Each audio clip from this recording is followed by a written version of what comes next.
यं ब्रह्मा वरुणेन्द्ररुद्रमरुतः स्तुन्नन्ति दिव्यस्तवै वेदै साङ्गपदक्रमोपनिषदै गायन्ति यं सामगा ध्यानावस्थिततद्गतेन मनसा पश्यन्ति यं योगिनः यस्यान्तं न विदुसुरासुरगणा देवाय तस्मै नमो नमो ब्रह्मण्यदेवाय गोब्राह्मणहिताय च जगद्धिताय कृष्णाय गोविन्दाय नमो नमः। ओम नमो भगवते वासुदेवाय। আমরা আজকে শ্রীমদ্ ভাগবত মহাপুরাণের নবম স্কন্ধের তৃতীয় অধ্যায়ের শেষাংশ থেকে শুরু করছি। আপনাদের হয়তো স্মরণে আছে যে আমরা পরীক্ষিতের জিজ্ঞাসার উত্তরে স্বয়ম্ভব মনু থেকে শুরু করে বাকি যে রাজবংশ যারা যুগ যুগ ধরে ভারতবর্ষের যে ক্ষত্রিয় সংস্কৃতি রাজধর্ম অনুপালন করে এসেছেন, সেই বিখ্যাত রাজবংশের বিখ্যাত রাজা এবং রাজর্ষি, যাদের মধ্যে কেউ কেউ বীরও যেমন ছিলেন তেমনি আবার ব্রহ্মজ্ঞানীও ছিলেন, মানে রাজা এবং ঋষি উভয় পদবিভক্ত হয়েছিলেন, তাদের কয়েকজনের কথা আমরা পড়ছি। গতদিন আমরা পড়েছি রাজা সজ্জাতির কথা। সজ্জাতির একটি কন্যা ছিল, 3টি পুত্র ছিল। কন্যাটির নাম সুকন্যা, নামও যেমন তেমনি সদ্গুণশালিনী, সুদর্শনা সবই ছিল। এবং তার সঙ্গে নিয়ে একদিন চবন ঋষির আশ্রমে গেছেন। সেখানে সুকন্যা খেলার ছলে কৌতূহলবশত একটা বল্লিক স্তূপের ভেতর দিয়ে দুটো জোনাকির মতো আলোর মতো আছে দেখে তিনি এই কাঁটা নিয়ে সে দুটো বিদ্ধ করতে দেখলেন, সেটা দিয়ে রক্ত বেরোচ্ছে। ভয় পেয়ে গেলেন। আসলে তিনি অনেকটা দৈব প্রেরিত হয়েই জানা চবন ঋষি, যিনি দীর্ঘদিন ওই আশ্রমে তপস্যা করছিলেন এবং তাঁর শরীরের উপরে উইয়ের ঢিপি হয়ে গেছিল বল্লিক স্তূপ, তার ভেতর থেকে তাঁর চোখের আলো দেখা যাচ্ছে। তো ইনি সখীদের সঙ্গে ঘুরতে ঘুরতে ওখানে গিয়ে কৌতূহলবশত এই কাঁটা দিয়ে এই চবন ঋষিদের চোখ বিদ্ধ করে। সঙ্গে সঙ্গে চবন ঋষির মানে ক্রোধবশত রাজার সঙ্গে যত সৈন্য সামন্ত ছিল তাদের সব মলমূত্র গতি রোধ হয়ে গেল। রাজা বুঝলেন কোনো একটা অনাচার এখানে হয়েছে, ঋষির উপদ্রব হয়েছে নিশ্চয়, তো এরকম হওয়ার কথা না। তখন জিজ্ঞাসা করলেন, সৈন্যরা বললেন না, সুকন্যা বলল, আমি এইরকম একটা জিনিস করেছি, আমি জানি না সেটা কোনো ভুল কিনা। বলে চলো কোথায়। গিয়ে দেখলেন আসলে ঋষিরই চোখ বিদ্ধ করেছেন সুকন্যা। রাজা ক্ষমা প্রার্থনা করলেন, বললেন আমার এটি অজান্তে করে ফেলেছে, কিন্তু আমারই কন্যা, আমি এর দায় অস্বীকার করতে পারি। আপনার কিসে প্রসন্নতা হবে বলুন, আমি আপনার ইচ্ছা পূরণের জন্য আমার সাধ্য মতো যা কিছু আছে সব কিছু। বলল তোমার এই কন্যাটিকে আমার সঙ্গে বিবাহ দাও। তা ঋষি হাড় জিজ্জিদে হয়ে গেছেন, তপস্যায় শরীর শীর্ণ, তার সঙ্গে একটা সদ্য নবযৌবনের সময় রাজপুত্রের তার বিবাহ। কিন্তু রাজা বিনা প্রশ্নে এই বিবাহে মত দিলেন। এখন শূন্য কথা রাজার আশ্রমে চবন ঋষির আশ্রমে রেখে চলে গেলেন। তারপরে অনেক দিন বাদে রাজা যখন ফেরত এসেছেন, দেখছেন সুকন্যা একজন অত্যন্ত তেজস্বী সুদর্শনা একটা মানে পুরুষের সঙ্গে ওঠা বসা করছেন। রাজা প্রথমে তো শঙ্কা করলেন, আমার মেয়ে বোধ হয় চবন ঋষি বুড়ো হাড়জিরে বৃদ্ধ মানুষ, তাকে অযত্ন করে এ বোধ হয় অন্য কোনো একটি পরপুরুষের সাহচর্য নিয়ে তার সঙ্গে করছে। তিনি তো মেয়েকে প্রথমে খুব গালমন্দ করলেন। তা সুকন্যা সবটা শুনলো, তারপরে বললো না তুমি ভুল বলছো, এই হলো কাহিনী। তুমি যাকে দেখছো ইনি চবন ঋষি, তিনি দেববৈদ্য অশ্বিনী কুমারদের অনুগ্রহে এই তার যৌবন ফেরত পেয়েছে, এটা হয়েছে। এবং এর কন্ডিশন ছিল, চবন ঋষির আশ্রমে যখন অশ্বিনী কুমার এসেছিলেন তখন চবন ঋষি বলেছিলেন যে আমি জানি অন্য দেবতারা তোমরা রাজবৈদ্য বলে তোমাদের যে যজ্ঞের যে সোমরাস সেটা ভাগ দেয় না, অর্থাৎ তোমরা সোমরাস থেকে বঞ্চিত। আমি যজ্ঞ করে তোমাদের সোমরাস আমি পান করাবো, আমার তপশক্তি সহায়। কিন্তু একটাই শর্ত, আমার যে দীর্ঘ কঠোর তপস্যাতে আমার শরীরের রূপ যৌবন নষ্ট হয়ে গেছে, আমাকে পূর্ণ যৌবন সম্পন্ন এবং দীর্ঘ আয়ুযুক্ত করে দাও। অশ্বিনী কুমাররা তাই করলেন। রাজা সূর্যাতি আসলে সূর্যাতিকে দিয়েই তিনি যজ্ঞ করালেন সমযাগ, এবং সেই যজ্ঞপাত্র যখন তিনি অশ্বিনী কুমারদের দিলেন তখন ইন্দ্র চটে গেলেন। হ্যাঁ, এটা আমাদের দেবতাদের রীতি নয়, আমরা আমাদের যজ্ঞভাগে সমরাস পানের অধিকারী করি নাই। তো তার মানে স্বর্গেও ডিসপ্যারিটি আছে, এটা বোঝা যাচ্ছে। আমাদের পৃথিবীতে শুধু নেই, স্বর্গেও ছোট বড় উঁচু নিচ, কার ভাগে কী পড়বে এসবের অঙ্ক চলে। এজন্য স্বামীজি মজা করে বলেছেন, স্বর্গ হলো আমাদের এই পৃথিবীর একটা এক্সটেনশন, এর বেশি কিছু না।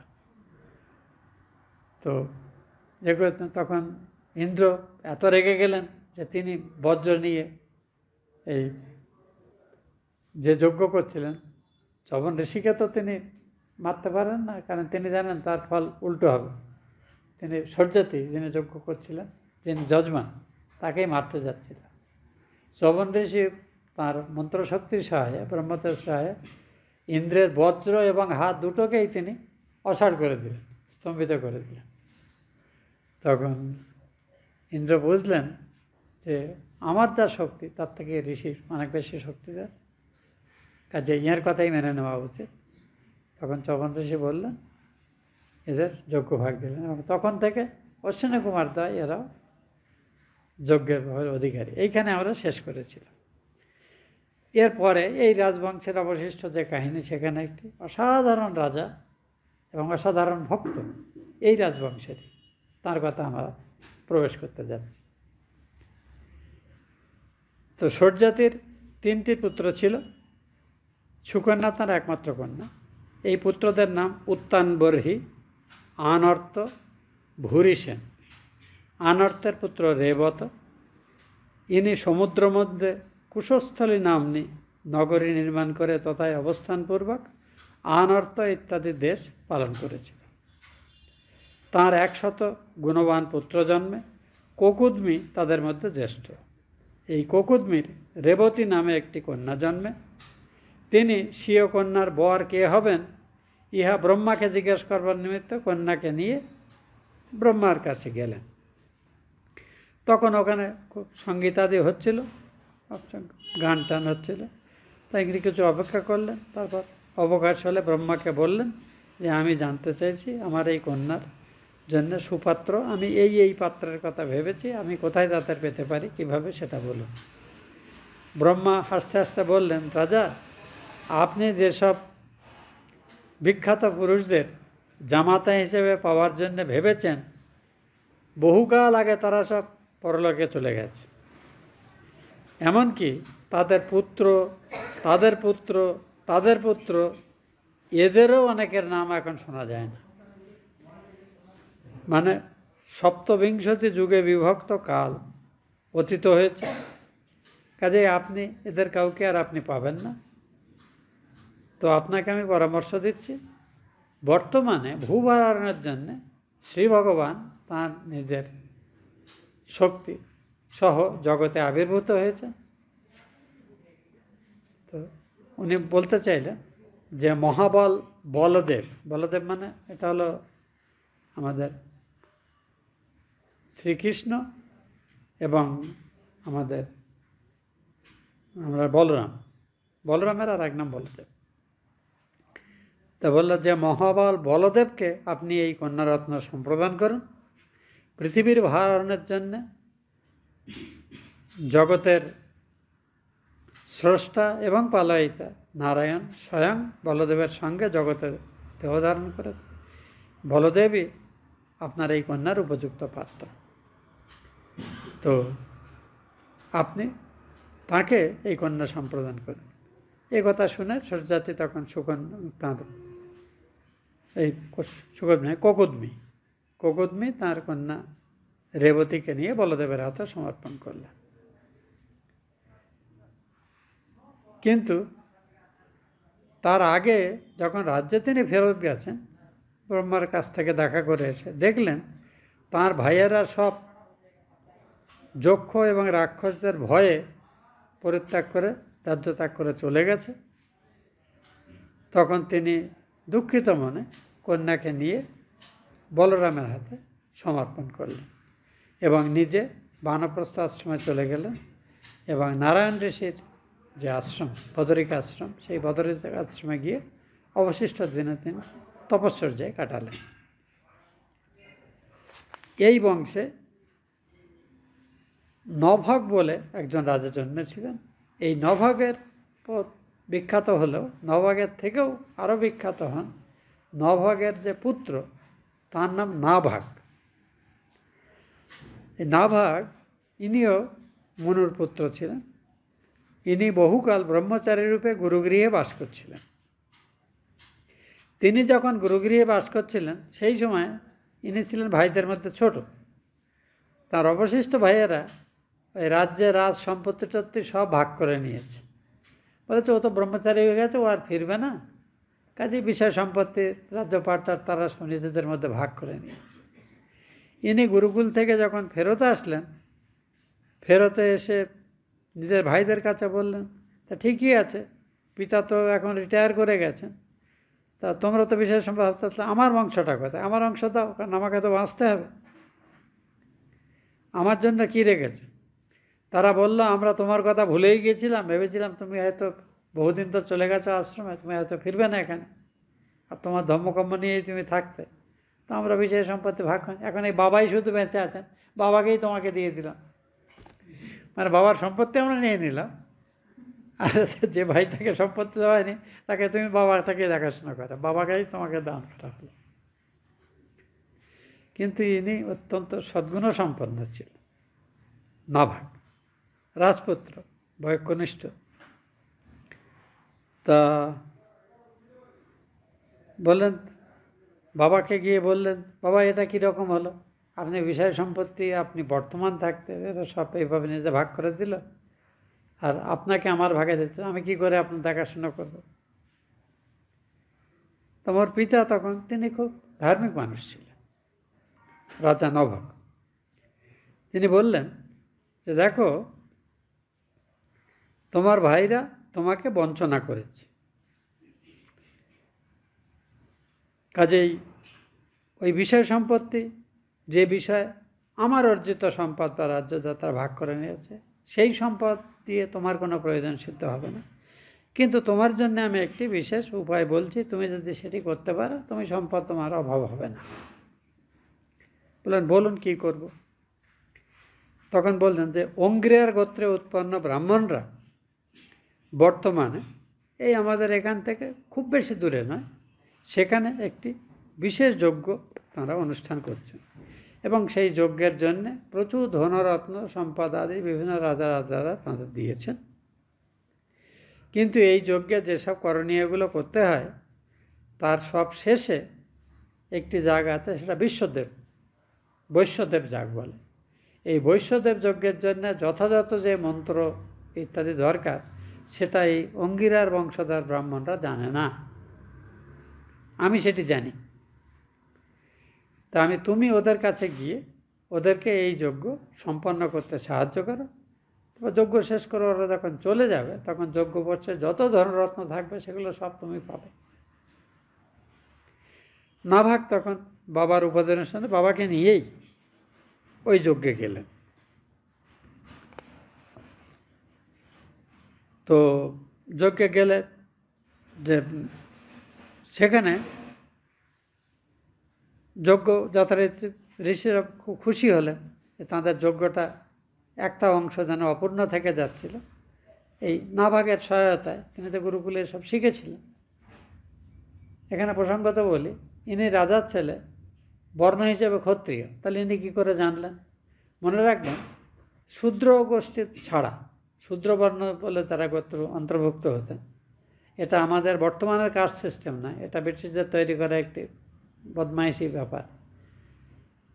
গুণ ও কর্মের ভিত্তিতে যে বর্ণ ব্যবস্থা আমাদের সমাজে ছিল সে অনুযায়ী শূদ্ররা ছাড়া, যারা শ্রমজীবী মানুষ তারা ছাড়া বাকি সবারই কিন্তু বেদাদি পাঠের অধিকার ছিল। কাজে ক্ষত্রিয় রাজার ছেলেও কিন্তু ব্রাহ্মণ আচার্যের কাছে গিয়ে সব শিখতে পারত। এই নাভাগ গুরুকুলে থাকাকালীন এগুলো সব শিখেছিল। তো তিনি তখন ঋষিদের কাছে গেলেন, গিয়ে তাঁর পিতা যা যা বলেছেন সেই মতো ঋষিরাও খুব আনন্দে বললেন, হ্যাঁ আমাদের এটা একটা অসম্পূর্ণ থেকে ছিল, তুমি আমাদের সাহায্য করছো। তখন এটা ঋষিরা যজ্ঞ শেষ করার পরে তাঁরা সব স্বর্গে চলে গেলেন, অঙ্গিরা গোত্রীয় ঋষিরা যারা এই যজ্ঞ করছিলেন। তখন ওদের যত ধন সম্পদ আছে সেখানে সব সঞ্চিত ছিল, নাভাগ সেগুলো গ্রহণ করতে যাচ্ছেন। এমন সময় একটি অদ্ভুত ঘটনা ঘটল। নাভাগ যখন এই ঋষিদের পরিত্যক্ত যজ্ঞের শেষ ধনরত্নাদি গ্রহণ করছেন, এমন সময় একজন কৃষ্ণকায় পুরুষ উত্তর দিক থেকে সেখানে এসে হাজির হলেন এবং যজ্ঞভূমির সমস্ত বললেন, এই যজ্ঞভূমিতে যত ধন সম্পদ এখন বর্তমান রয়েছে ঋষিতে যাগযজ্ঞ করার পরে সেগুলো আমার অধিকার, তুমি কেন এগুলো নিচ্ছ? নাভাগ বললেন, ঋষিরা তো আমাকে এগুলো দিয়ে গেছে, যে আমাদের কাজ হয়ে গেছে, এখন এগুলো বাকি যা আছে তুমি নিয়ে নাও, তাই জন্য আমি নিচ্ছি। মনুপুত্র নাভাগ তৎক্ষণাৎ প্রতিবাদ করে বললেন, এ তো আমার জিনিস, ঋষিরা আমাকেই দিয়ে গেছেন এগুলো। একথা শুনে সেই কৃষ্ণকায় পুরুষ বললেন, তোমার পিতাই আমাদের বিবাদ ভঞ্জন করুন। নাভাগ পিতাকে জিজ্ঞাসা করলেন যে ঋষিগণ দক্ষ যজ্ঞে যজ্ঞভূমিগত যজ্ঞ অবশিষ্ট সমস্ত বস্তু রুদ্রের ভাগ বলে নির্দেশ করেছেন। যজ্ঞের অবশিষ্ট বস্তু তো দূরের কথা, এই দেবদেব সমস্ত পাবার যোগ্য।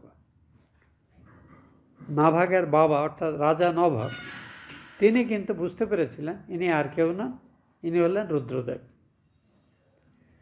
তো বিধিসম্মতভাবে এটা দক্ষ যজ্ঞের সময় ঠিক হয়েছিল, যখন শিব অত্যন্ত রেগে গিয়ে দক্ষ যজ্ঞ বর্ণন, তখন ঋষিরা বলেছেন এই যা অবশিষ্ট আমাদের যজ্ঞ যা হয়েছে হয়েছে, কিন্তু যা রইল এসব আপনার। তো তদাবধি যজ্ঞের যা অবশিষ্ট অংশ সেগুলো সব রুদ্রদেবের অংশভূত। তিনি যদি স্বেচ্ছায় কাউকে দিয়ে দেন অন্য কথা, তা নাহলে অন্য কেউ এটি দাবি করতে পারে না, এটি শাস্ত্রীয় ব্যবস্থা। তা বললেন সেই দক্ষ যজ্ঞের সময় থেকে এটা নির্দেশ যে যজ্ঞের শেষে যা কিছু থাকে সেটা রুদ্রদেব। তা রুদ্রদেব নিজেই যখন এসে এই সম্পদ দাবি করছেন, তখন তুমি এই সম্পদ নিজের বলে দাবি করতে পারো না। তিনি যদি না নেন তুমি পেতে পারো, সেটা অন্য কথা। রুদ্রদেব খুব খুশি হলেন যে ধর্মজ্ঞ রাজা নাভাগ তাঁর পুত্রকে যথাযথ পরামর্শ দিয়েছেন এবং নাভাগও কোনো বিতর্ক না করে বললেন, ঠিক আছে, আপনার সম্পদ যখন আপনি পিতাকে বিচারক মেনেছেন, তিনিই বলছেন যে এতে আপনারই প্রাথমিক অধিকার, আপনি না নিলে তখন আমার হতে পারে, তো আপনি যখন চাইছেন আপনি নিয়ে নিন। রুদ্রদেব বললেন, তুমি যেহেতু তোমার পিতা ধর্মসম্মত কথা বলেছেন এবং তুমিও তার কথা সত্য বলে গ্রহণ করেছ, অতএব মন্ত্রদ্রষ্টা তোমাকে আমি সনাতন ব্রহ্মজ্ঞান প্রদান করছি। যজ্ঞ অবশিষ্ট যে ধন আমার প্রাপ্য তা তুমি গ্রহণ করো। অ্যাকচুয়ালি রুদ্রদেব নাভাগের পরীক্ষা নিতে এসেছিলেন এবং পরীক্ষার ছলে নাভাগ যখন তাতে উত্তীর্ণ হয়েছেন, তার মানে নাভাগ গুরুকুলে শুধু উপযুক্ত বিদ্যাগ্রহণই করেননি, তিনি প্রকৃত অর্থেই অত্যন্ত ধার্মিক রাজা হিসেবে নিজেকে প্রতিষ্ঠিত করেছেন এবং তিনি রুদ্রের কৃপায় ব্রহ্মজ্ঞানের অধিকারী হলেন।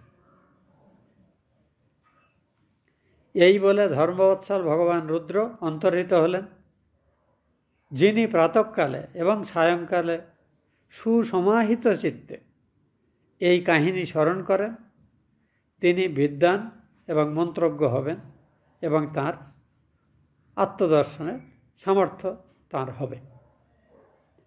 অনন্তর নাভাগ থেকে মহাভাগবত পুণ্যবান অম্বরীশের জন্ম হয়, যে ব্রহ্মসাপ কোথাও প্রতিহত হয় না, তাহাও এই ভক্ত রাজা অম্বরীশকে, যিনি নাভাগেরই পুত্র। তো নাভাগ তাঁর রাজ্য শাসন করলেন, তারপর তাঁর পুত্র অম্বরীশকে রাজ্য দিয়ে তিনি চলে গেলেন। এই অম্বরীশ ছিলেন এই মনু বংশের এক অসাধারণ রাজা। রাজার থেকে তাঁর বড় পরিচয়, তিনি মানে অন্যতম শ্রেষ্ঠ বৈষ্ণব, পরম ভাগবত, বিষ্ণুর উপাসক। সেই অম্বরীশের কাহিনী আমরা এখন পড়ব। শ্রীমদ্ ভাগবতে যেমন আমরা প্রহ্লাদের কাহিনী পড়েছি, রাজা ভরতের কাহিনী পড়েছি, ঋষভদেবের কাহিনী পড়েছি, তেমনি অম্বরীশের কাহিনীও অতি অপূর্ব। বলির কাহিনী আমরা পড়েছি। তো এখানে সেই রাজা অম্বরীশের কাহিনীটি এখন আমরা পড়ব। মহা সৌভাগ্যশালী অম্বরীশ সপ্তদ্বীপবতী এই পৃথিবী শাসন করেছেন এবং সমস্ত সুখ সম্পদ যা কিছু সেটা তিনি অধিকারী হয়েছিলেন। কিন্তু তার বিশেষত্ব ছিল, যে সুখ সম্পদ, লোকবল, ধনবল ইত্যাদি মানুষকে দাম্ভিক করে, সেগুলো অম্বরীশের ভক্তিপূত মনকে বিষয়াসক্ত করতে পারেনি। তিনি কখনো নিজেকে এই ধন সম্পদের অধিকারী বলে মনেও করতেন না, এর জন্য কোনো গর্বও করতেন না, বরং সৎকর্মে, দান ধ্যানে, ভগবানের সেবা পূজায় এগুলোর সদুপযোগ করতেন এবং রাজ্য শাসনের জন্য যা কিছু যেখানে ব্যয় করা সেগুলো তিনি করতেন। কিন্তু তার মুখ্য জীবনের উদ্দেশ্য ছিল ভগবান বিষ্ণুর উপাসনা এবং তিনি ভগবানের দাস হিসেবে ভগবানের সেবা করতেন। তিনি পারলৌকিক মুক্তি ইত্যাদিরও কামনা করতেন না। এই রাজা অম্বরীশ এবং পরে যে আমরা কাহিনী আমরা পড়ব, তাতে আমরা বুঝতে পারবো যে একজন শ্রেষ্ঠতম ভক্ত, বিষ্ণু উপাসক আর শ্রেষ্ঠতম ভগবত ভক্ত, তিনি বিষ্ণু, শিব যারই উপাসনা করুন, প্রকৃত ভক্তের চরিত্রগুণ কেমন হওয়া উচিত তার এক দৃষ্টান্ত আমরা পেয়েছি প্রহ্লাদের মধ্যে। এই দ্বিতীয় একটি দৃষ্টান্ত আমরা রাজা অম্বরীশের মধ্যে পড়তে যাচ্ছি। এখানে বর্ণনা খুব সাবলীল আছে, কাজেই খুব বেশি আলোচনার বেশি কিছু নেই, কাজেই আমি ধীরে ধীরে পড়ে যাচ্ছি, আপনারা শুধু মনোযোগ দিয়ে শুনুন, তাতেই হবে। এই সপ্তদ্বীপবতী পৃথিবীর সর্ববিধ সম্পদ এবং অতুল ঐশ্বর্যের অধিকারী হয়েও, পৃথিবীর সমস্ত মানুষের কাছে যা দুর্লভ সেসব লাভ করেও অম্বরীশ এই সমস্ত সুখ সম্পদকে যা স্বপ্নে দেখা সম্পদের মতো, জান আমি স্বপ্ন দেখলাম আমি রাজা হয়ে গেছি, বিরাট রাজ্যপাটটা ঢ্যান ত্যান প্রচুর সব হয়েছে, কিন্তু ঘুম বাংলা দেখলাম তার কোনোটাই নেই। অম্বরীশ কিন্তু সর্বৈশ্বর্য সম্পন্ন, সামর্থ্য সম্পন্ন, সম্পদশালী বিরাট রাজা হয়েও তিনি জাগতিক এই সুখ সম্পদকে তুচ্ছ জ্ঞান করতেন, বলতেন এগুলো স্বপ্নের মতোই, আজ আছে কাল থাকবে না, যেটা ভক্তের একটি প্রধান লক্ষণ। তার জীবনে সুখ সম্পদ, রাজ্যপাট, স্ত্রী, পুত্র, পরিবার, সন্তান সবই থাকতে পারে, কিন্তু সে এগুলোকে অল্প কিছুকালের জন্যে আমার যাত্রাপথের সঙ্গী বলে মনে করে। যেমন আমরা ট্রেনে যেতে যেতে আমাদের প্রত্যেকেরই গন্তব্যস্থল আলাদা থাকে, যার যখন স্টপেজ আছে নেমে যায়, কিন্তু যতক্ষণ একসাথে বাঙ্কের মধ্যে আছি তখন পরস্পরের মধ্যে আলাপ আলোচনা হয়, গল্প গুজব হয়, খাবার আদি বিনিময় হয়, অনেক কিছু হয়, পরিচয় কিছু বলে সেসব কথা হয়, কিন্তু যেই স্টেশন আসলো সে কিন্তু নেমে গেল। তো একটি অপূর্ব গান আছে, যে গানটিকে আমার নিজের খুব ভালো মনে হয়, আমি আমার অন্তরের সদ্ভাবকে বজায় রাখার জন্য, যার যখন হতেছে সাঙ্গ এ রঙ্গভূমির অভিনয়, কাকস্য পরিদেব না তখন সে আর কারো নয়, কোথারয় প্রেয়সীর প্রণয়, পুত্র কন্যার কাতর বিনয়, শোনে না সে কারো অনুনয়, চলে যায় সাজসজ্জা চেচে, এ মায়া প্রপঞ্চময় ভবরঙ্গমঞ্চ মাঝে, রঙ্গের নট নটবর হরি, যারে যা সাজান সেটাই সাজে। জীবনটা একটা নাটক, নাটকের বেশি কিচ্ছু নয়। কাজেই এই জীবনের প্রাপ্তি অপ্রাপ্তি, ভালো মন্দ এগুলোকে নিয়ে খুব বেশি নিজেদের উদ্বিগ্ন করা, ব্যতিব্যস্ত করা আমাদের উচিত নয়। বরং এসব আসছে থাকলে আছে, না থাকলে নাই, কিন্তু ভগবানের স্মরণ মনন পূজা, স্মরণ মনন এদের দর্শন, এতেই আমাদের সর্বাধিক সামর্থ্যের জীবন জীবিকা সামর্থ্য সব কিছু সদুপযোগ করা উচিত। এর থেকে বড় জীবনে আর করণীয় কিচ্ছু নেই। ভগবান শ্রীরামকৃষ্ণ এই কথাটাই কিন্তু হাজারভাবে আমাদের বলার চেষ্টা করেছে। আমরা পড়ি শুনি, তার সঙ্গে সঙ্গে আমরা এই বিষয়কে সত্যি মেনে আবার সারা জীবন লড়ালড়িও করি। মহারাজ অম্বরীশ ভগবান বাসুদেব এবং ভগবানের পরম ভক্ত সাধু সন্ন্যাসীদের প্রতি অত্যন্ত ভক্তিভাব পোষণ করতেন এবং এদের তুষ্টির জন্য তিনি করতে পারতেন না হেন কোনো কাজ ছিল না। এই ভাবের উদয় হেতু এই বিশ্ব তাঁর নিকটে একটা মাটির ঢেলার মতো বোধ হতো। তিনি এই সুখ সম্পদকে কখনো নিজের বলেও ভাবতেন না, আর এগুলোর সদুপযোগ করার জন্য যথাযথ দান ধ্যান করতেও এতটুকু কার্পণ্য কখনো তিনি করতেন না। অবশ্যই সেগুলো তাঁর রাজধর্মের যে সীমা তার মধ্যে থেকেই তিনি করতেন। ব্যক্তিগত জীবনে তিনি একেবারে অত্যন্ত নিষ্প্রিয় সন্ন্যাসীর মতোই ছিলেন, যদিও তিনি সমস্ত রাজৈশ্বর্যের অধিকারী ছিলেন। যে সকল স্থানে ভগবান শ্রী মুকুন্দের বিগ্রহ আছে, অর্থাৎ দেব মন্দির, তিনি চেষ্টা করতেন সবসময় কোথাও না কোথাও সেই ভগবানের বিগ্রহ দর্শন করতে যেতেন, যেন ভগবান তাকে চোখ দিয়েছেন ভগবানের যে অজস্র দেবালয় দেব মন্দির আছে বা বিগ্রহ আছে সেগুলো দেখার জন্যই ভগবান তাকে চোখ দিয়েছেন। এই ছিল রাজা অম্বরীশের দৃষ্টিভঙ্গি। অন্য কিছু দেখা হলো চোখের বাজে খরচ। ভগবত ভক্তগণের গাত্রস্পর্শে ত্বগেন্দ্রিয় ভগবান আমাদের যে স্পর্শ সুখ দিয়েছেন, সাধুসন্তের সেবা ভক্তের সেবা করার জন্যই আমাদের সেই ব্যবহার, আমাদের হাত আমরা ব্যবহার করব, অন্য কোনো প্রয়োজনে নয়। তারপরে বলছেন যে নাসিকার কী ব্যবহার। রাজা অম্বরীশের ভক্ত অম্বরীশের দৃষ্টিকোণ হলো ভগবানের পাড়ায় যে তুলসীপত্র অর্পণ করা হয় সেই তুলসীপত্রের ঘ্রাণ নেওয়ার জন্যই ভগবান নাক দিয়েছেন। দৃষ্টিকোণটা দেখুন, আমরা তো নাক দিয়ে কত কি সুখী,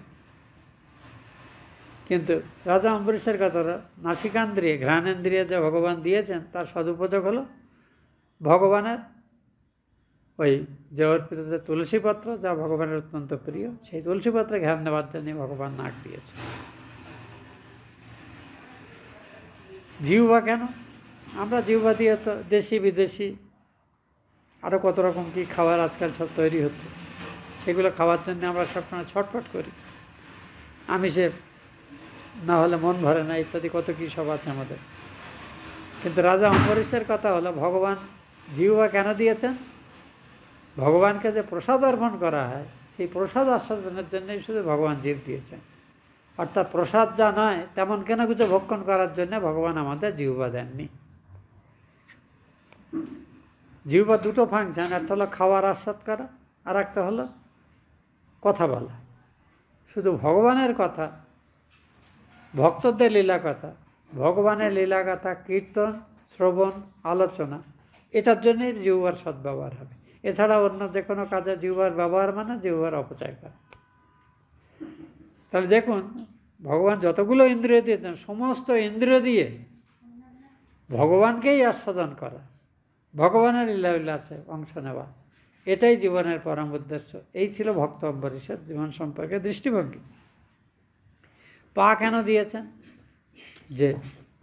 যে অপূর্ব তীর্থ যেখানে ভগবান বিশেষ বিশেষ রূপ নিয়ে বা চরিত্র অবলম্বন করে লীলা করেছেন, সেই সব লীলাস্থলগুলো দর্শন করার জন্যে ভগবান আমাদের পা দিয়েছেন, এবং এগুলো করাই হলো ভগবানের দেওয়া পায়ের সদ্ব্যবহার। মাথা কেন দিয়েছেন? যে ভগবানের পায়ে ওই মাথা ঠেকিয়ে ভগবানকে শ্রদ্ধা জ্ঞাপন করব, এটাই হলো আমাদের মস্তিষ্কের সদ্ব্যবহার, তার জন্যে ভগবান মাথাটা দিয়েছেন। চন্দন ইত্যাদি যেসব গন্ধদ্রব্য ইত্যাদি আমরা নিজেদের সেবায় বা ভগবত সেবায় ব্যবহার করি, ভগবানের দাস হিসেবে ভগবানকে অর্পণ করে ভগবানের প্রসাদ গানেই অম্বরীশ সেগুলো ধারণ করতেন, তার বেশি তিনি আর কিছু করতেন না। বিষয় ভোগের ইচ্ছা তাঁর হৃদয়কে কখনোই স্পর্শ করতে পারেনি।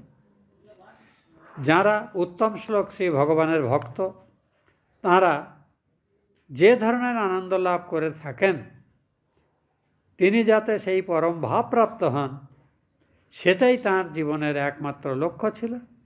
এবং ভগবানের দেওয়া সমস্ত ইন্দ্রিয়কে তিনি ভগবান এবং ভগবানের ভক্তদের সেবায় নিয়োজিত করেছিলেন। যে তিনি ভগবানের সেবা এবং ভক্তের সেবা করার জন্যেই তাঁর জন্ম, কাজেই এর বাইরে অন্য কোনো কাজে তিনি তাঁর নিজের সামর্থ্য ব্যয় করবেন না। এটাই ছিল রাজা অম্বরীশের দৃষ্টিকোণ। এই রূপে মহারাজ অম্বরীশ সর্বদা সর্বত্র সাক্ষাৎ পরমাত্মা বিভিন্ন রূপে বিরাজিত আছেন, এটা সাক্ষাৎভাবে অনুভব করতেন এবং তাঁর প্রতিটি ক্রিয়াকলাপের মাধ্যমে ভগবানের প্রসন্নতা লাভের জন্য যজ্ঞরূপ ভগবানের যাগযজ্ঞাদি রাজা যেমন করে তিনি করতেন, কিন্তু সবই তিনি ভগবানের প্রসন্নতা লাভের জন্য করতেন, অন্য কোনো লক্ষ্য ছিল না। স্বর্গে যাব, ইন্দ্রত্ব পাব, যা অন্য রাজারা করেন, অম্বরীশের এরকম কোনো দৃষ্টিকোণ ছিল না। তাঁর অতুল সম্পত্তি ছিল, সুতরাং বিপুল আয়োজনের সঙ্গে যজ্ঞের সমস্ত যজ্ঞ অনুষ্ঠান করার পরে তিনি যজ্ঞের অংশগ্রহণকারী ব্রাহ্মণদের, অতিথি ব্রাহ্মণদের তিনি অকাতরে দান করতেন। তার একটু নমুনা এখানে কিছু দেওয়া হচ্ছে। বিপুল আয়োজনের সহিত যজ্ঞের সব অঙ্গ সম্পূর্ণ করার পর তিনি যাজ্ঞিকগণকে প্রচুর দক্ষিণা দান করতেন। অন্তঃসলীলা সরস্বতীর জলশূন্য ভূভাগে স্রোতের বিপরীত মুখে বশিষ্ঠ, অসিত এবং গৌতমাদি ঋষিগণ তাঁর প্রতিনিধি হয়ে যজ্ঞ সকলের অনুষ্ঠান করেছিলেন। সেই যজ্ঞ অনুষ্ঠানকালে সদস্য এবং ঋত্বিকগণ এদের সকলকে তিনি বসন, ভূষণ মানে অলঙ্কার আদি দিয়ে সুসজ্জিত করেছিলেন। শুধু তাই না, দানের পরে দানের দক্ষিণা হিসেবে তিনি তাদের প্রচুর গরু দান করেছিলেন। সেগুলো আবার কীরকম? সেই গরুর শিংগুলো সোনা দিয়ে বাঁধানো ছিল, তাদের খুরগুলো রূপো দিয়ে বাঁধানো ছিল।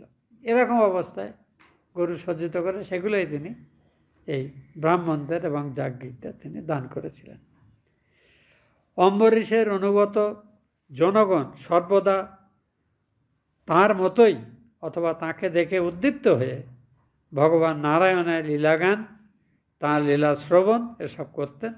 মানে রাজার দেখা দেখি সমস্ত প্রজারাও অন্তত ধর্মসম্মত জীবনযাপন করছেন, এবং স্বাভাবিকভাবেই যারা ধর্মসম্মত জীবনযাপন করে তাদের অন্যের সম্পদ অপহরণ, ঝগড়াঝাটি করা, অন্যকে সম্পদ থেকে বঞ্চিত করার প্রবণতা থাকে না।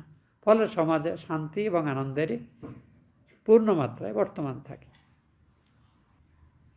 রাজা যেহেতু রাজার মতোই সমস্ত প্রজারাও বিভিন্ন দেবতাদের পূজা অর্চনা ইত্যাদিতে ব্যস্ত থাকতেন এবং কখনোই অপরের সম্পদহরণ ইত্যাদি কাজে ব্যস্ত থাকতেন না, কাজেই তাঁর রাজ্যে স্বর্গের মতো শান্তি সেখানে বিরাজ করত। এবং তাঁর রাজারাও রাজার মতোই যেন এই ধরনের ধর্মাত্মক কর্মে নিজেদের নিয়োজিত রাখাটাই বেশি যোগ্য মনে করত। তারাও কিন্তু স্বর্গাদির অভিলাষ পোষণ করত না। এইভাবে মহারাজ অম্বরীশ নিজে তাঁর যে রাজগৃহের যে মন্দির ছিল, তিনি স্বহস্তে সেই মন্দিরের মার্জনা ইত্যাদি সব কাজ করতেন এবং পরম ভক্তি সহকারে শ্রীহরির প্রসাদ তিনি গ্রহণ করতেন এবং অন্য সমস্ত জাগতীয় সুখভোগ বর্জনা করে তিনি অত্যন্ত সাত্ত্বিকভাবে একেবারে কৃচ্ছ সাধন, যেমন অত্যন্ত সাদা রাজসজ্জা বা বিলাসপ্রিয় শয্যায় শয়ন না করে তিনি সম্পূর্ণ কঠিন শয্যায় শয়ন করতেন, এরকম করতেন। কারণ ভক্তের অন্যতম কাজ হলো ভক্ত সর্বান্তঃকরণে কিন্তু বিলাসিতা বর্জন করে। যতটুকু প্রয়োজন না হলে শরীর ধারণ সম্ভব হয় না, ততটুকুর বেশি সে কোনোভাবে প্রত্যাশা করে না। ঠাকুর শ্রীরামকৃষ্ণ এগুলোকে এই মোটা ভাত কাপড় এই ডেফিনেশনের অন্তর্ভুক্ত করেছেন যে এর বেশি আমাদের চাওয়ার কোনো প্রয়োজন নেই, এর বেশি হলে তাতে আমাদের জীবনে সমস্যা আছে, জটিলতা আছে। এবং তার পরম প্রিয় নরেন্দ্রনাথ, যাকে তিনি সপ্তর্ষিলোক থেকে এনেছেন, তাঁরই জীবনে আচরিত যে সদ্ভাব তা জগৎময় ছড়ানোর জন্যে তাঁরও পরিবারের প্রয়োজনে তিনি কিন্তু তাদের মোটা ভাত কাপড়ের বেশি আশীর্বাদ করেননি। এটা বড় আশ্চর্য জিনিস। বলছেন এইভাবে রাজা অম্বরীশ নিজের রাজপ্রাসাদ সহ গৃহাদি, স্ত্রী, পুত্র, বন্ধু, অতি উচ্চমানের যে বা অত্যন্ত সালঙ্কারা যে হাতি রাজার ব্যবহারের জন্য ছিল, রথ, ঘোড়া এবং অন্য সমস্ত উপকরণ, অক্ষয় রত্নভাণ্ডার, সমস্ত অলঙ্কার আদি, রাজবস্ত্রাদি, অক্ষয় রাজকোষ, এ সবই তিনি নিখিল বস্তুতে তিনি নিরভিমান হয়ে থাকতেন। এ আমার নয়, এ সাক্ষাৎ নারায়ণের জিনিস, নারায়ণের সেবায় লাগবে, তাঁর ভক্তদের সেবায় লাগবে, এই ছিল তার দৃষ্টিকোণ। তাঁর একান্ত ভক্তিভাবে প্রীত হয়ে ভগবান শ্রীহরি রাজা অম্বরীশের সুরক্ষার জন্য তাঁর যে অস্ত্র সুদর্শনকে আজ্ঞা প্রদান করেছিলেন যে অম্বরীশ আমার চর্চা ছাড়া আর কোনো কিছু করে না, কাজে কোনো শত্রু কখনো যদি কেউ যদি অম্বরীশের কোনো ক্ষতি করার চেষ্টা করে, তোমাকে বলাই রইল, আমার কাছে জিজ্ঞেস করতে হবে না, তুমি সেই শত্রু, অম্বরীশের সেই শত্রুর নিধন তুমি করবে।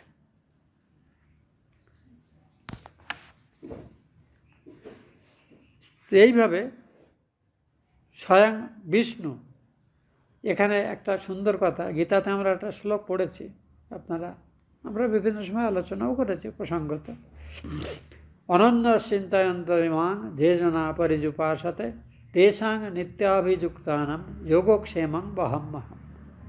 অন্য সমস্ত আশ্রয় এবং প্রয়োজনকে অস্বীকার করে যে ব্যক্তি সর্বান্তঃকরণে শুধু আমার উপরে নির্ভর করে এবং আমার উপাসনা করে, সর্বতভাবে আমার উপর নির্ভরশীল, তার যাবতীয় প্রয়োজন সাধন ব্যবস্থা আমি নিজেই করে থাকি। বুঝুন, আমরা যদি সম্পূর্ণরূপে ভগবানে নির্ভর করি, আমাদের সব দায় তিনি বইবেন, এটা ভগবানের প্রতিশ্রুতি। রাজা অম্বরীশের ক্ষেত্রে যে তিনি যেহেতু ধর্মকার্যেই ব্যস্ত থাকেন, ভগবানের পূজা উপাসনায়, ভগবান ভক্তের সেবায় ব্যস্ত থাকেন, তা রাজা যখন সেনাবাহিনীর প্রতি নজর দিচ্ছে না, দুষ্ট রাজারা তাঁর রাজ্য নিতে পারে, তিনি নিজের যে মহাশক্তিধর অস্ত্র সুদর্শনকে আজ্ঞা দিয়েছেন রাজা অম্বরীশের সুরক্ষার জন্য।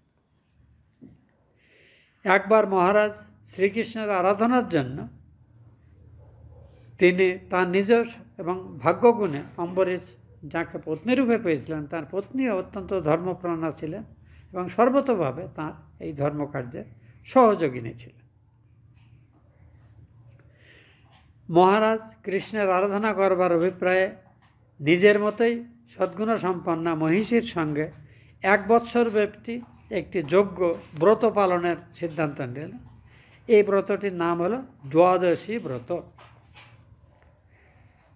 অনন্তর একদা এই ব্রত শেষ হইলে, 1 বছর ধরে চলছে অনেক দিন ধরে চলছে, সেই সময় একদিন তিনি যখন এই যজ্ঞ শেষ করছেন, কার্তিক মাসের পরপর 3 দিন অর্থাৎ দশমী, একাদশী এবং দ্বাদশীতে উপবাস করে কালিন্দীর জলে স্নান করে মধুবনে শ্রীহরির অর্চনা করলেন এবং সেখানে মহা অভিষেক আদি বিবিধ পদ্ধতিতে ভগবানের অর্চনাদি করলেন।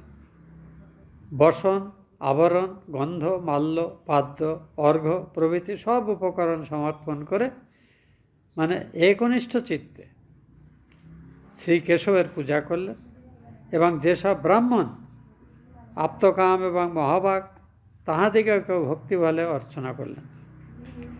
অনন্তর তিনি স্বর্ণ আচ্ছাদিত সিংযুক্ত এবং রৌপ্য দিয়ে আচ্ছাদিত খুরযুক্ত সুন্দর পোশাকে সুসজ্জিত, দুগ্ধবতী, সুন্দর স্বভাবের এবং গোবৎস সহজে সেই রকম গাভী, এদেরকে তিনি 6 কোটি ধেনু তিনি সাধু ব্রাহ্মণ এদেরকে দান করলেন। পরে অগ্রে যেখানে ব্রাহ্মণরা আছেন তাদের তিনি সুস্বাদু অন্নাদি ভোজন করালেন এবং তাদের যে উপযুক্ত দক্ষিণাস্বরূপ এই গাভী ইত্যাদি দিলেন। শেষে সেই ব্রাহ্মণদের অনুমতি নিয়ে তিনি যখন উপবাস ভঙ্গ করে নিজে অন্ন গ্রহণ করতে যাবেন, সেই সময় অতিথিরূপে হঠাৎ দুর্বাসা মুনি এসে হাজির হলেন। এবং দুর্বাসা উপস্থিত হয়েছেন তখন জানেন যে কিছু একটা বিষদৃষ্ট ব্যাপার হবে। আমরা এখন সেই ঘটনার দিকে যাচ্ছি। মানে সব শেষ করেছেন, 3 দিন ধরে উপবাস, শুধু জল খেয়ে থাকছেন। এবার রাজাদের, অতিথিদের, ব্রাহ্মণদের সেবাদি করার পর নিজে যখন উপবাস ভঙ্গ করতে যাবেন, পারায়ণ ভঙ্গ করতে যাবেন, এবং দ্বাদশী তিথি, দ্বাদশীর একটা সময় আছে, সেই তিথি শেষ হওয়ার আগে এটি করতে হবে, সেটি করতে যাবেন, তখন দুর্বাসা এসে হাজির হলেন। রাজা সঙ্গে সঙ্গে উঠে গিয়ে যথাবিধানে প্রত্যুত্থান, উঠে তাকে কয়েক পায়ে গিয়ে অর্চনা করে, একে বলে প্রত্যুৎগমন। তাকে আসন প্রদান করে তার পা ধুয়ে টুয়ে দিলেন, দেবেন অনুগ্রহ আপনার সেবার ব্যবস্থা করছে, যদি অনুগ্রহ করে সেবা গ্রহণ করেন, আয়োজন করি। বলে হ্যাঁ করো। বলে দুর্বাসা তখন তার মধ্যাহ্ন আহ্নিকাদি যা কিছু করা দুপুরে সেগুলো করার জন্যে সমুদ্রে গেলেন। আর তিনি ভক্তমানে করছেন তো করছে, এদিকে সময় চলে যাচ্ছে। দ্বাদশী তিথির যে সময়, সেই তিথির মুহূর্ত প্রায় শেষ হতে যাচ্ছে। তখন অম্বরীশ মহাবিপদে পড়লেন। তিনি ব্রাহ্মণকে বলেছেন, অন্য কোনো কথা বলেছেন, তিনি স্বীকার করেছেন তিনি এখনও আসছেন না। তাকে না খেয়ে তিনি কি করে খান? অথচ যদি এই তিথি অতিক্রম করে যায়, তারই তিথির মধ্যে যথাযথভাবে পূজা অর্চনা করা হয় না, তাহলে এই ব্রত অসমাপ্ত থেকে যাবে। এবং এটা বিধিভঙ্গ হলে তার থেকে মানে তার দুর্নাম হবে, শুধু সেটা কথা নয়, তার থেকে কথা হলো এই যে বিধিভঙ্গের জন্যে প্রত্যাব্যয়, মানে যে সুফল তিনি প্রত্যাশা করছেন নিজের জন্য সদর্থক, তারপরে বিপরীত ফল ফলতে পারে। তখন রাজা এক ধর্ম সংকটে পড়ে গেলেন। তিনি দুর্বাসা আসতে দেরি করছেন, আর তিনি তাহলে কি করবেন, কি করে খাবেন? তখন যেসব যাজ্ঞিকরা ছিলেন তাদের জিজ্ঞাসা করলেন যে আমি তো এখন ধর্ম সংকটে পড়ে গেছি, এই অবস্থায় আমার কি করা উচিত? ওদিকে তিথি পেরিয়ে যাচ্ছে। বলছেন, যখন অম্বরীশ এই কথা বলছেন তখন আর অর্ধ মুহূর্ত, মুহূর্ত মানে 24 মিনিট আমাদের প্রাচীনকালের হিসেবে, 24 মিনিটের মধ্যে অর্ধেক পেরিয়ে গেছে, আর মাত্র 12 মিনিট বাকি আছে। তো এই সময়ের মধ্যে তাকে একটা ডিসিশানে করতে, তিনি পারায়ণ ভঙ্গ করবেন নাকি দুর্বাসার জন্য তিনি অপেক্ষা করবেন আসার জন্য। দুর্বাসা আসছেন,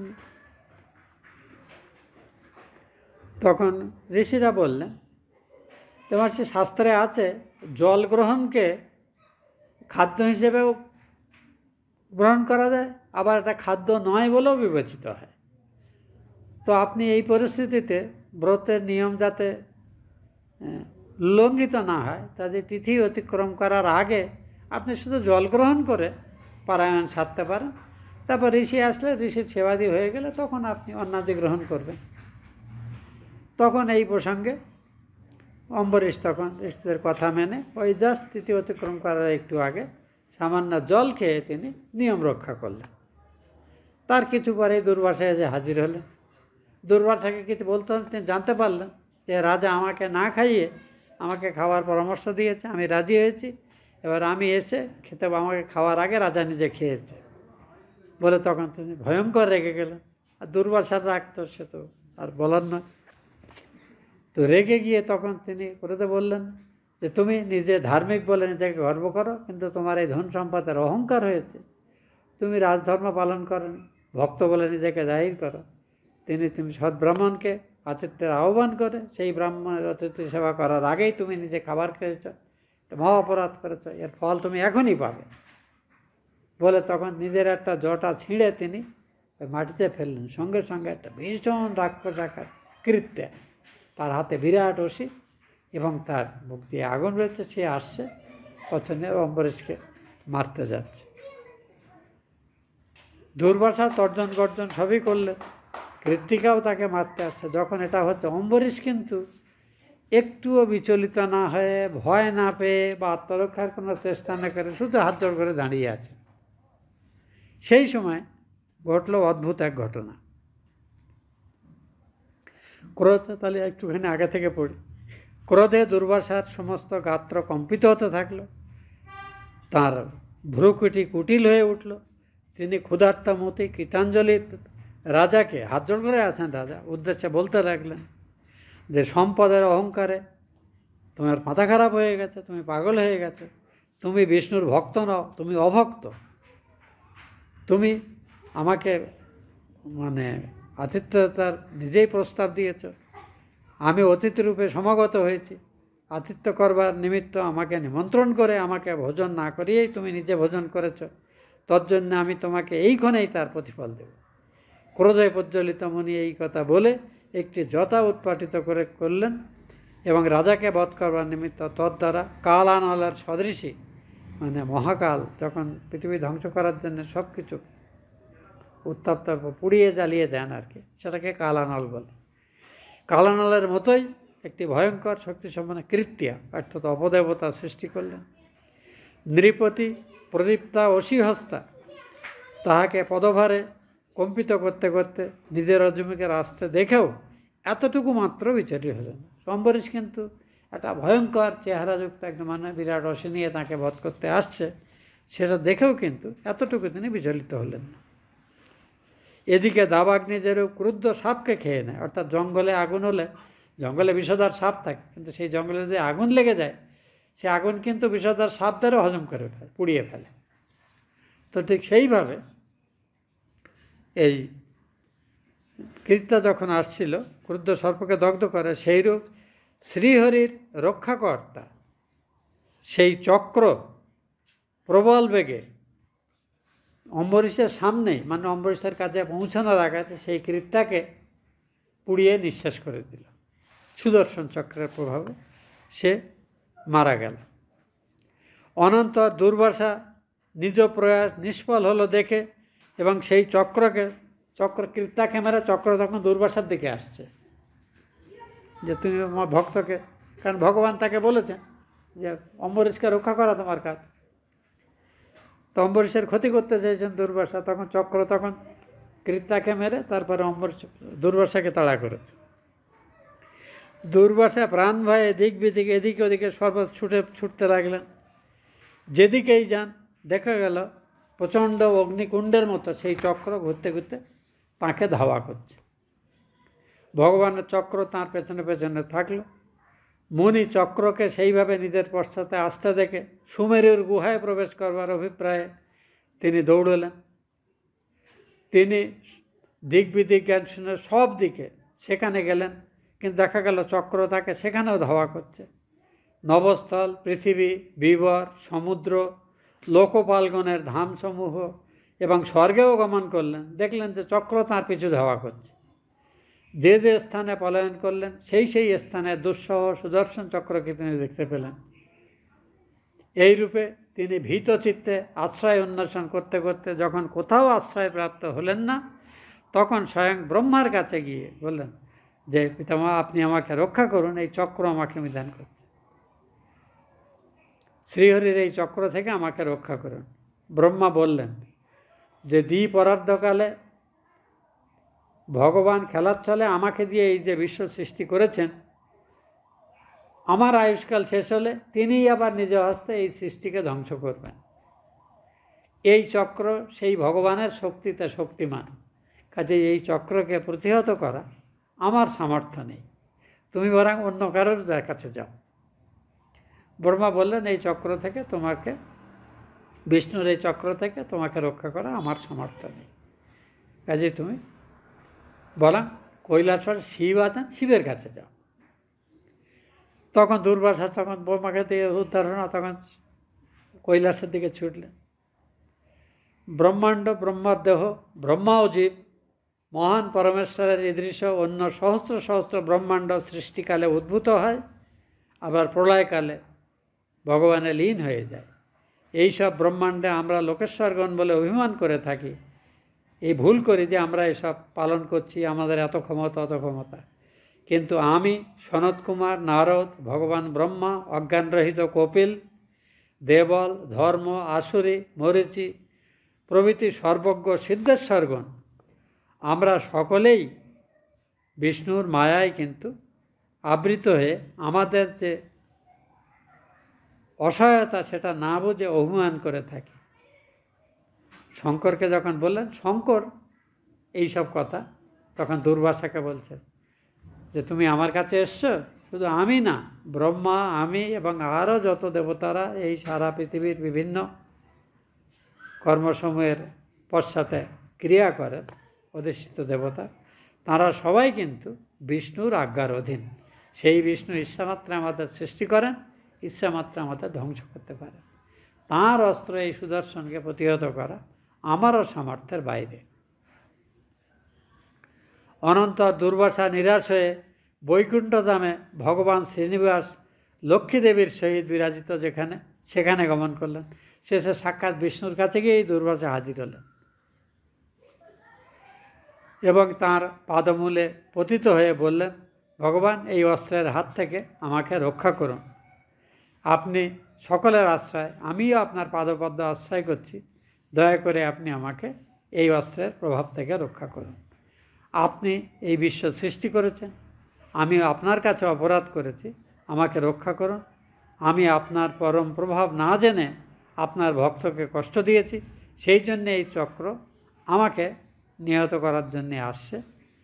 হে বিধাতা, আমাকে এই অপরাধ থেকে নিষ্কৃতি দান করুন। আপনার কিছুই অসাধ্য নয়। আপনার নাম উচ্চারণ করলে নরকস্থ জীবও যখন মুক্তি লাভ করে, আপনার সাক্ষাতে আমি আপনার আশ্রয় করছি, আপনি নিশ্চয়ই আমাকে রক্ষা করবেন। এবার ভগবান দুর্বাসাকে যে কথা বললেন সে এক আজব কথা। আমি এইটি পড়েছিলাম সে 1986-87 ট্রেনিং সেন্টারে, যখন আমাদের নারদ ভক্তি সূত্র পড়তে হতো। তো নারদ ভক্তি সূত্রের একটি আলোচনা প্রসঙ্গে এই দুটি শ্লোক এখানে বিশেষ করে এখানে উল্লেখ আছে যে ভগবান নিজের অসহায়তা প্রকাশ করছেন যে আমার বিন্দুমাত্র স্বাধীনতা নেই, আমি আমার ভক্তের অধীন। যে ভক্ত আমার জন্যে সর্বস্ব ত্যাগ করেছে, সমস্ত আশ্রয় ত্যাগ করে আমার কাছে, তাকে দিতে পারি না এমন জিনিস আমার নেই। এমনকি সর্বসম্পদের অধিকারী লক্ষ্মীর চেয়েও আমি আমার ওই ভক্তকে বেশি মান্য করি। দেখুন ভগবানের নিজের কথা, দুর্বাসাকে বলছেন, আমি ভক্তের অধীন। তুমি হয়তো মনে করো যে আমি স্বতন্ত্র হলেও স্বভাববশতই আমি ভক্তের বশীভূত। ভক্তগণ আমার হৃদয়কে অধিকার করে রেখেছেন সবসময়। হে ব্রহ্মণ, আমি যাদের পরাগতি, অর্থাৎ যে ভক্তরা আমাকে তাদের একমাত্র আশ্রয় এবং শ্রেষ্ঠ গন্তব্যস্থান বলে মনে করে, আমার সেই সকল সাধু ভক্ত ব্যতি রেখে আমি মদীয় স্বরূপ আনন্দ এবং নিত্যা ষড়ৈশ্বর্য সম্পত্তিও লক্ষ্মীদেবীকেও আমি ভক্তদের উপরে স্থান দিই না। যারা স্ত্রী, গৃহ, পুত্র,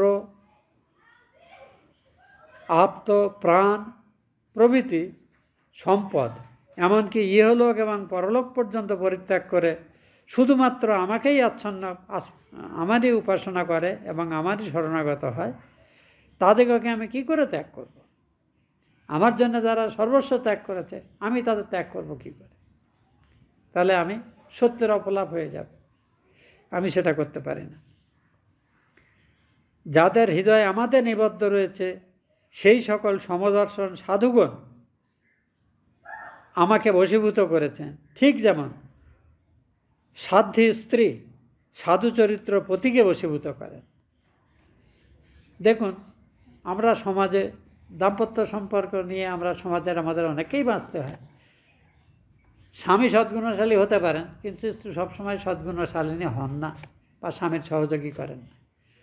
আবার স্ত্রী সদ্গুণশালী হলে স্বামী সহযোগিতা করেন না। এরকম বিপরীত ভাবের সম্পর্ক আমরা সমাজে প্রচুর পরিমাণে দেখতে পাই। কিন্তু ঠিক অদ্ভুত রকমও দেখা যায় যে স্বামী যেমন পতিপ্রাণা হন, স্ত্রী যেমন সর্বতভাবে পতিপরায়ণা হন, তেমনি সদ্গুণশালী স্বামীও সর্বতভাবে স্ত্রীর প্রসন্নতা ভাজন, শ্রদ্ধা এবং প্রসন্ন ভাজনের চেষ্টা করে থাকেন। আমরা শ্রী শ্রী ঠাকুর এবং মায়ের মধ্যে এই সম্পর্কের একটা আশ্চর্য সমন্বয় দেখতে পাই। তো কথা হলো, স্ত্রী সদ্গুণশালিনী হলেই যে স্বামী যে তাঁর সেই সদ্গুণের মর্যাদা রক্ষা করবেন তেমন সবসময় হয় না। আবার স্বামী সদ্গুণশালী হলেও স্ত্রী যে সবসময় তাঁর সদ্গুণের কদর করবে তাও হয় না সবসময়। এই বৈষম্য সমাজে কম বেশি সবসময় না সময় এক রকমের দড়ি টানাটানি আমরা সমাজে বেশিরভাগই দেখতে পাই, টাগা পাওয়ার। একবার দড়ি এর দিকে ঝুলছে, একবার ওদিকে সাক্ষীটা ওর পক্ষে যাচ্ছে, এরকমই আমরা সমাজে দেখতে পাই।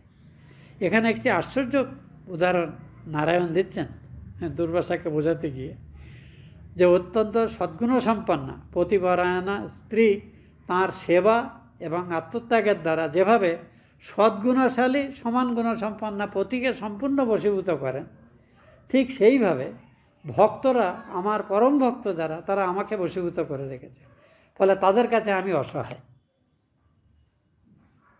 কি আশ্চর্য একটি দৃষ্টান্ত ভগবান এখানে ব্যবহার করছেন। বলে এই কথা বলছেন, যাদের হৃদয় সর্বতভাবে আমাতেই নিবদ্ধ, সেই সমদর্শী সম্পন্না সাধুগণ যেমন সাধ্য স্ত্রী সাধু চরিত্র পতিকে বশীভূত করে, সেই রূপে ভক্তি বলে আমাকে তারা বশীভূত করে থাকেন।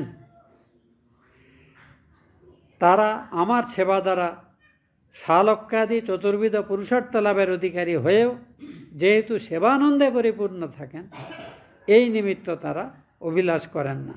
তারা শুধু আমার সেবা করেন এবং সেবার অধিকার নিয়েই তারা সন্তুষ্ট থাকেন। তারা ভক্তি মুক্তি কিছু চায় না। এই শালক্য আদি যে কথাটা বলা হলো, এটা টেকনিক্যাল চাল। ভক্তিশাস্ত্রে সাধনার শ্রেষ্ঠ প্রাপ্তি হিসেবে 4 রকমের মুক্তির কথা বলা যায়: শালক্য, সারূপ্য, সামীপ্য আর সায়ুজ্য। ভগবানের সাথে একই লোকে বাস, ভগবানের মতো রূপ পাওয়ার অধিকার সারূপ্য, একই লোকে বাস এবং ভগবানে এমনকি চাইলে আপনি ভগবানে মিশেও যেতে পারেন।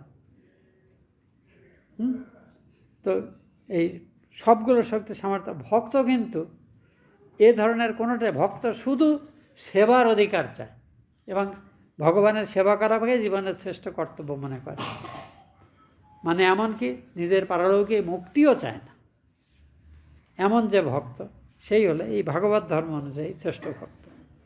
আমরা প্রহ্লাদ চরিত্রে এই জিনিসই পেয়েছি। এখানে রাজা অম্বরীশের আচার আচরণ চরিত্রগুণ যা আমরা পড়লাম, সেখানেও আমরা কিন্তু সেই একই জিনিস দেখলাম। তা বলছেন, এই অম্বরীশের মতো ভক্তরা এমনভাবে তাদের সেবা এবং আত্মত্যাগ এবং শরণাগতি দিয়ে আমাকে বেঁধে রেখেছে যে আমি অসহায়, তাদের রক্ষা করতে আমি বাধ্য। কাজেই আপনাকে আমি একটাই পরামর্শ দিচ্ছি, যার থেকে আপনার এই বিপদ, আপনি অম্বরীশের ক্ষতি সাধনের চেষ্টা করেছিলেন, তার থেকে এই চক্র আপনার পেছনে ধাওয়া করছে। সেই অম্বরীশের কাছে গিয়েই আপনি আশ্রয় নিন। অম্বরীশ যদি চায় আপনাকে মুক্তি করতে পারে। আমি এই চক্রকে অম্বরীশের, কারণ আমি চক্রকে বলে দিয়েছি অম্বরীশের যে ক্ষতি করবে তাকে সুরক্ষা করা তোমার দায়িত্ব। চক্র তার দায়িত্ব পালন করছে। তখন দুর্বাসা আবার সেই বৈকুণ্ঠ থেকে গিয়ে রাজা অম্বরীশের কাছে গিয়ে একেবারে রাজার অম্বরীশের কাছে চলে গেলেন। এতে অম্বরীশের কাছে চলে গেলেন। তারপরে কি কি হলো সেটা এখন আমরা সাসপেন্স হিসেবে রেখে দিচ্ছি, কারণ আজকে আমাদের সময় হয়ে গেছে। আপনাদের সিরিয়ালগুলোতে থাকে না, এমন জায়গায় আটকে দেবে, আপনি বললেন পরের বারে ঘুম হবে না, মানে কবে আসবে, রোববার বিকেল রাত্রি 8টার সময়। তো এখানে আমাদের এমন জায়গায় শেষ হয়েছে, আমিও সাসপেন্স একটু রেখে দিচ্ছি যে দুর্বাসা শেষ অবধি কী করলেন। আজকে আমরা এখানে শেষ করছি। ওম শান্তি শান্তি শান্তি। হরি ওম তৎসৎ। শ্রীরামকৃষ্ণার্পণমস্তু।